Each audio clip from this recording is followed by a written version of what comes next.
Bonjour à toutes et tous, on est ravis de vous retrouver pour une nouvelle interview sur meilleurscpi.com. Merci de nous suivre sur notre chaîne, n'hésitez pas à vous abonner et à liker la vidéo. Aujourd'hui, on a la chance d'accueillir Jean-François Chaury. Bonjour Jean-François, comment vas-tu? Bonjour, très bien. Alors, tu es directeur général d'Advenis REIM, une société de gestion de portefeuille qui gère des fonds immobiliers. Est-ce que tu peux nous présenter un peu le groupe que tu diriges? Alors le groupe est plus global que la seule société de gestion que je dirige. Le groupe, c'est un groupe immobilier intégré et aussi qui fait de la gestion de patrimoine en France. Donc on a 300 collaborateurs qui sont présents depuis de nombreuses années aujourd'hui, puisque le groupe a plus de 20 ans. On gère à peu près 7 milliards d'euros d'encours gérés et administrés pour compte de tiers. On a pas mal de clients, beaucoup de clients privés et aussi des clients institutionnels français, mais aussi étrangers. Il faut savoir qu'on lève des capitaux au Moyen-Orient, en Amérique du Nord et en Asie. Et on investit tous ces capitaux levés en Europe. C'est notre ADN, c'est d'avoir tout de suite investi et fait investir nos investisseurs à l'étranger. Et donc on a des équipes et une très bonne connaissance sur des véhicules que vous connaissez déjà aujourd'hui, Eurovalis en Allemagne et Lialis en Europe du Sud. Et on va lancer donc une nouvelle SCPI pour compléter notre offre sur l'Europe et aussi pour faire appel effectivement à des nouveaux investisseurs sur une typologie de SCPI un petit peu différente. Donc une nouvelle SCPI parce que quelque part, vous avez un peu les équipes disponibles et capables de se positionner de manière un peu pan-européenne, c'est ça? Oui, alors on a déjà effectivement des équipes, hein, comme je le disais, sur deux pays et deux zones géographiques. On a ouvert il y a quelques semaines, quelques mois, un bureau à Londres qui va gérer plutôt la partie nord européenne. Et donc cette SCPI va en priorité aller chercher des investissements sur la partie nord-Europe, c'est-à-dire UK, Irlande, Benelux et Nordics, puisque ce sont des zones géographiques sur lesquelles nous ne sommes pas présents, même si cette SCPI aura vocation à aller partout en Europe et dans les pays de l'OCDE. Mais ce qu'on a constaté d'un point de vue business, c'est que ces pays ont corrigé leur prix. On est dans un contexte immobilier un peu particulier. Et que ce soit UK, que ce soit Netherlands, que ce soit les Nordiques, il y a eu des corrections de prix assez fortes. Et donc on estime aujourd'hui qu'il y a des très très bons points d'entrée pour investir dans ces zones-là. Comme on connaît par l'Allemagne et comme on connaît maintenant pas aussi par UK ces zones, on va aller investir les capitaux dans ces zones-là en priorité. Cette SCPI, son nom, Elle s'appelle Eden. Eden. Donc ça y est, on a un peu le cadre, des équipes avec une compétence locale, parce que c'est important. J'ai l'impression que ça, c'est un point que tu soulèves régulièrement. Pour Le, moi, quand on est investisseur et quand on est investisseur privé, hein, si on fait un parallèle avec nos propres investissements à titre personnel, quand vous allez acheter un bien, que ce soit en Allemagne, en Espagne, en Italie ou ailleurs, ou en Netherlands, ben, si vous ne connaissez pas le marché, pas les interlocuteurs, en règle générale, vous n'êtes pas forcément le premier à faire une bonne affaire. Donc, voire l'inverse, on va peut-être essayer de vous placer des produits que les locaux ne veulent pas. Et on constate ça assez régulièrement quand on arrive dans un nouveau marché. Donc pour nous, c'est essentiel de travailler avec des locaux. Quand on travaille en Espagne et en Allemagne, par exemple, on a des équipes locales allemandes. Typiquement, on a une vingtaine de personnes à Francfort. Et ça fait notre force depuis des années pour Eurovalis. Là, sur UK, c'est un interlocuteur qui démarre et un deuxième qui arrive dans la foulée, qui connaissent bien le marché et qui ont aussi des relais sur la Hollande. C'est pas un hasard si on va peut-être attaquer par ces pays-là. Et derrière, effectivement, pour nous, c'est essentiel d'avoir cette connaissance du marché, cette connaissance du paysage immobilier, des villes, de l'économie, des intermédiaires. Et c'est ça qui fait la clé du bon investissement et en tout cas d'un investissement qu'on maîtrise. on le rappelle très régulièrement, finalement, l'humain, c'est très important dans la chaîne de l'épargne et dans la chaîne de valeur pour les épargnants. On l'a compris, donc une SCPI donc, qui a vocation d'être une SCPI de rendement plutôt sur le nord de l'Europe. Est-ce qu'il y a une thèse d'actifs immobiliers ou plutôt est-ce que vous êtes dans une thèse de vous dire bah, je me positionne de manière diversifiée, opportuniste? Alors ça va être une SCPI qui va avoir deux caractéristiques, mais on y reviendra peut-être tout à l'heure, elle n'a pas de droit d'entrée. Donc ça fait partie de ses caractéristiques, puisqu'on l'a voulu différente et complémentaire de nos deux SCPI qui existent déjà aujourd'hui. Ça, c'est une raison importante. Une typologie de structure de frais qui est différente. Et l'autre point, c'est qu'elle sera 100% européenne. Ça aussi, ça fait partie des éléments clés, c'est-à-dire que 100% des revenus que l'on va générer de cette SCPI seront reversés pour les associés. Ce seront 100% de revenus étrangers qui bénéficieront effectivement de la non-double imposition. Et donc ça aussi, d'un point de vue revenu net, ça a aussi une cohérence et un intérêt. Donc ça, Parce c'est que le... pour les épargnants, on le rappelle, même si je pense qu'il y en a beaucoup qui le savent déjà, mais je suis épargnant, je suis un Français, résident fiscal français, je détiens une SCPI pan-européenne, j'ai investi dans Eden. Quelque part, c'est intéressant fiscalement de se positionner sur ce type de SCPI.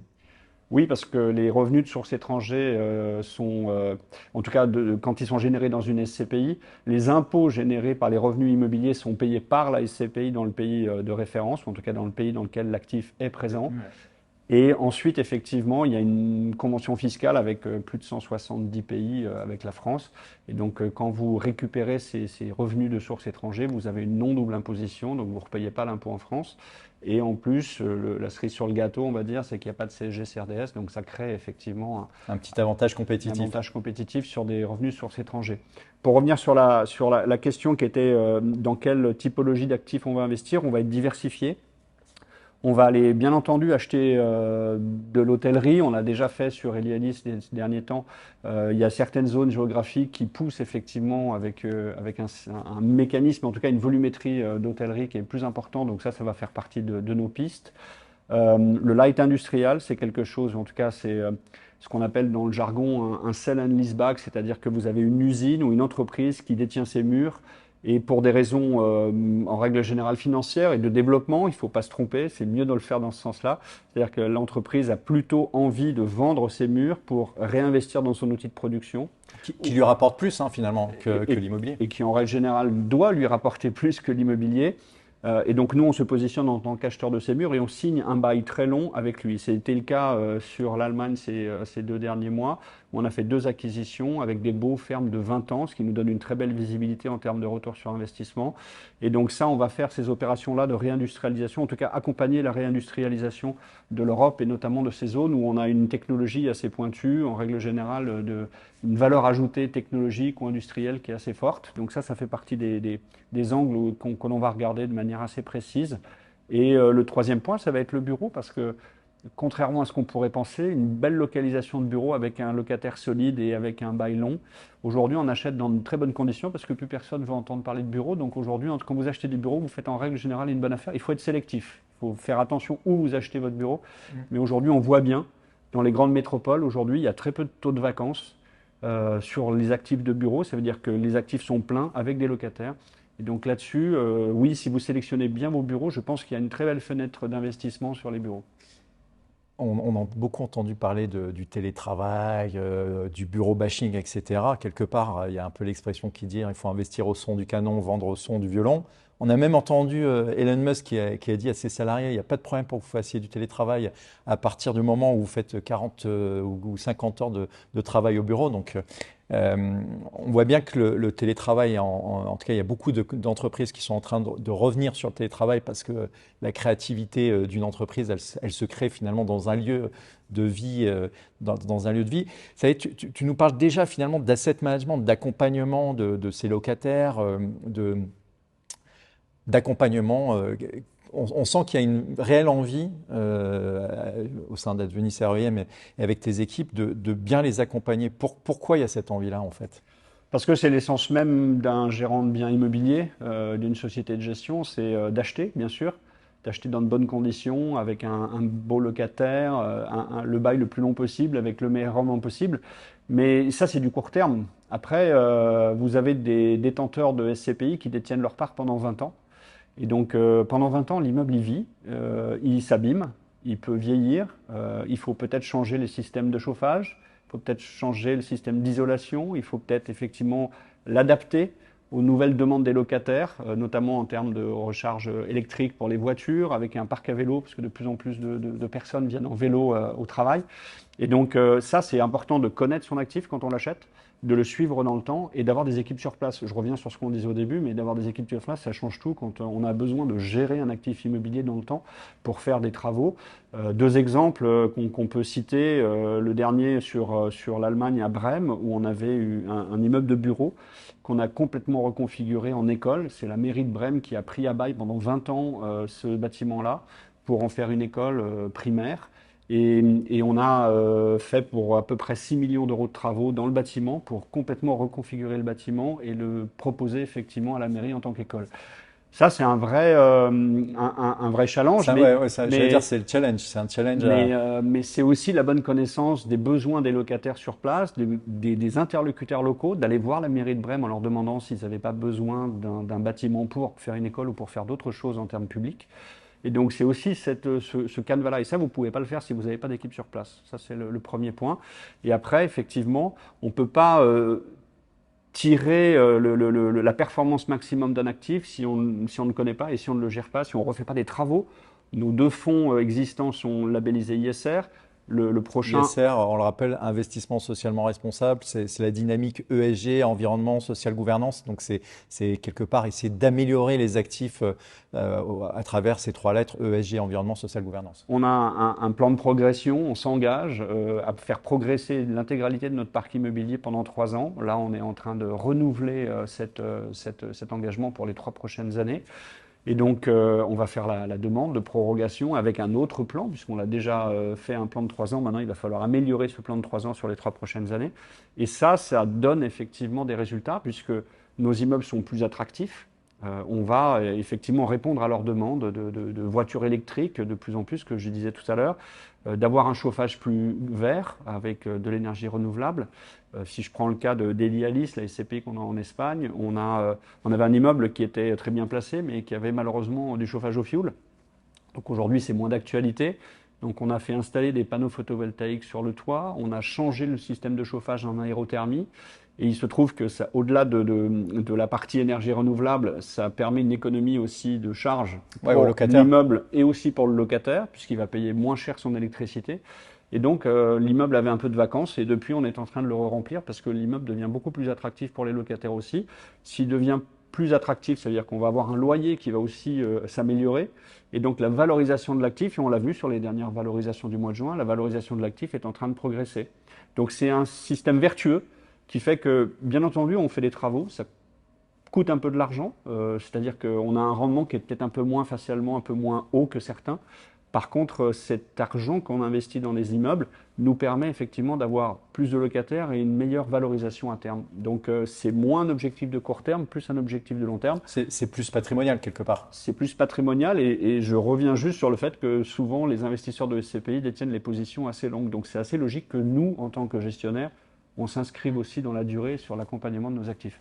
Et le dernier point, c'est que de temps en temps, on est amené ou on peut être amené à vendre des actifs. Si on les met dans des bonnes conditions, eh bien, on tirera de la plus-value. Ça a été le cas encore dernièrement sur un de nos actifs en Allemagne. Même dans un marché difficile, on a eu de la plus-value à la cession, alors que cet actif-là, on l'avait acheté il y a à peu près 5 ans. Donc ça fait partie des éléments qui sont aussi importants. Tu es content ou pas de ces 3 premières années sur le label ISR, le fait que tu te remettes dans la démarche de renouveler? Est-ce que tu te dis on a fait le job? Est-ce que ou on peut encore mieux faire? Alors, c'est pas à moi de le dire, c'est à l'AFNOR, puisque c'est eux qui viennent nous contrôler, mais ça sera en janvier. A priori, les 2 premières années ont été plutôt positives et satisfaisantes vis-à-vis de notre auditeur. J'imagine que la 3e année devrait bien se passer aussi. Nous, en tout cas, on voit bien les progressions qu'on a sur l'intégralité de notre parc immobilier, sur le pourcentage qu'on a d'énergie renouvelable sur la totalité de nos actifs immobiliers, le taux d'équipement j'ai un nom en anglais, pardon, de recharge électrique pour les véhicules. La partie technique aussi des bâtiments, parce qu'il y a beaucoup de data dans les bâtiments et aujourd'hui on a fait installer beaucoup alors ça s'appelle Business Management System, c'est des petits boîtiers qui gèrent la totalité des données du bâtiment, que ce soit la consommation d'eau, l'électricité, la qualité de l'air, sur tous les étages et en fonction de tous les locataires, vous avez un tableau de bord. Ce tableau de bord de data revient sur un logiciel qu'on a embarqué nous dans tous nos actifs. On travaille avec une licorne française, je vais leur faire un peu de pub, ça s'appelle DeepKey. qui aujourd'hui nous récupère toute la data. Et historiquement, on a les consommations énergétiques de nos bâtiments, des parties communes, des parties privatives, et on va suivre toute la partie consommation énergétique de nos bâtiments. Ça, c'est pareil, ça ne se voit pas dans de la performance à court terme, mais c'est très important pour suivre nos immeubles dans la durée.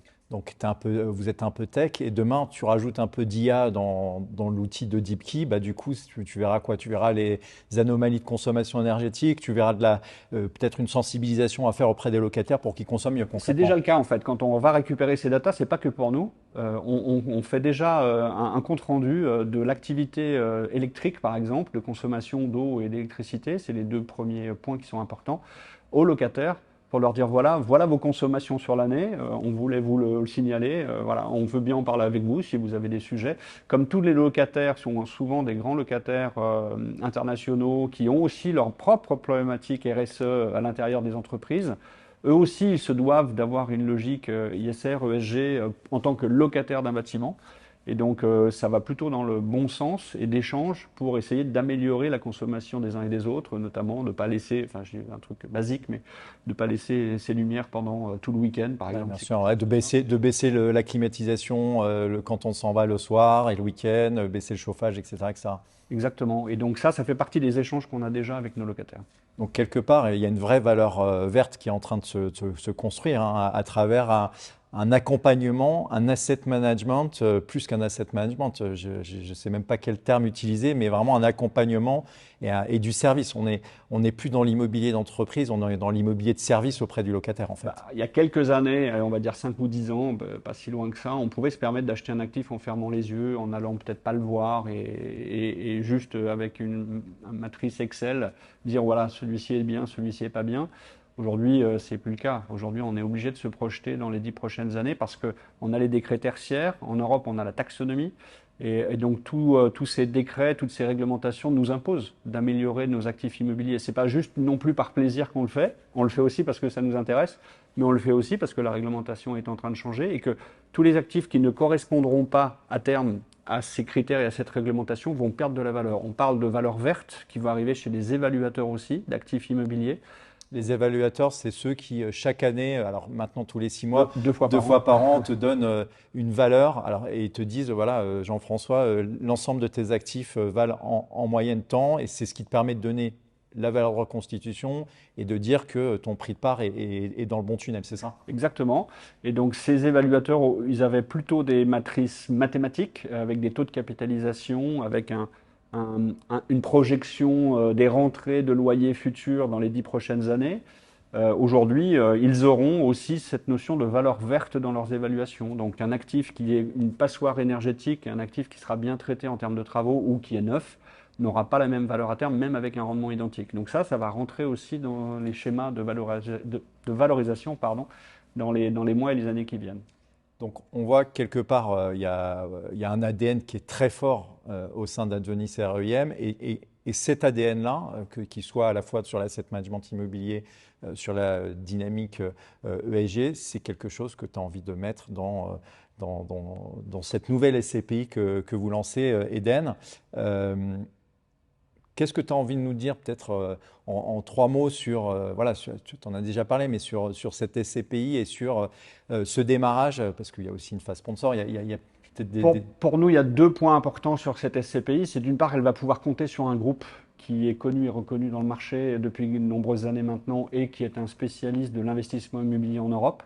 On ne va pas par hasard créer cette nouvelle SCPI, donc elle va s'appuyer sur toutes les compétences du groupe, donc ça c'est important. Et puis on a constaté aussi sur une étude, parce qu'on a fait faire des études sur le marché de l'épargne et sur l'évolution du marché de l'épargne, qu'il y avait une population qui était naissante.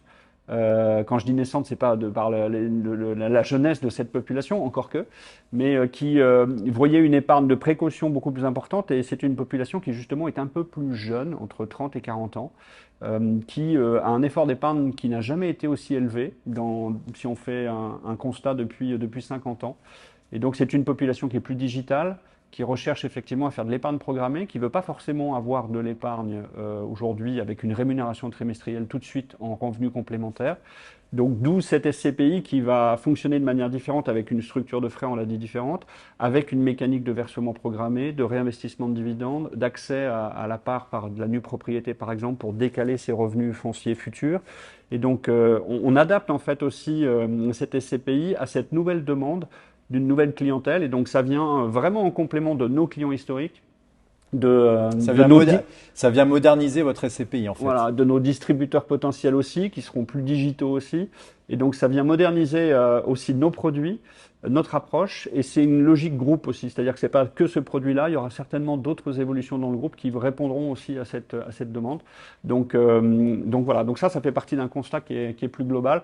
Et en même temps, de s'asseoir sur sur ce que je disais, sur un groupe qui a des bonnes connaissances dans des pays, dans la matière d'investissement et qui va s'inscrire dans la durée. Voilà, on va pas aller chercher un rendement, puisqu'on n'en a pas parlé, mais un rendement très élevé comme on peut le voir aujourd'hui. On va être dans un rendement correct, compétitif. Ça va être quoi l'objectif là, de taux de distribution de cette SCPI? Le taux de distribution, si on parle de taux de distribution brut, ça devrait être autour de 6,5, non garanti bien entendu, etc. Ouais, c'est important de le rappeler. Nos précautions. Ouais. Mais voilà, et ça va s'inscrire dans la durée, donc ça devrait faire autour de 7% de TRI sur les 10 prochaines années.